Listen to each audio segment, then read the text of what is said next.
ছাড়লাম আমি।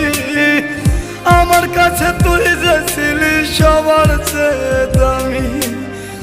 কত ভালোবাসি তোরে জানে ওই খোদা জানে, আপন মানুষ পর হইয়া যায় স্বার্থের কারণে।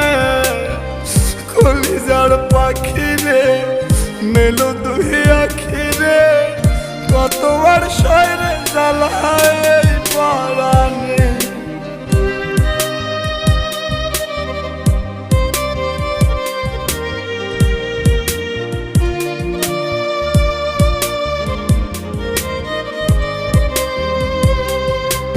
আমার মনের ঘরে একটু একটু করে ভালোবাসার। আমি যদি কারো মনে কষ্ট দিয়ে থাকি ক্ষমা করে দিও। আজাদ আমার বলতে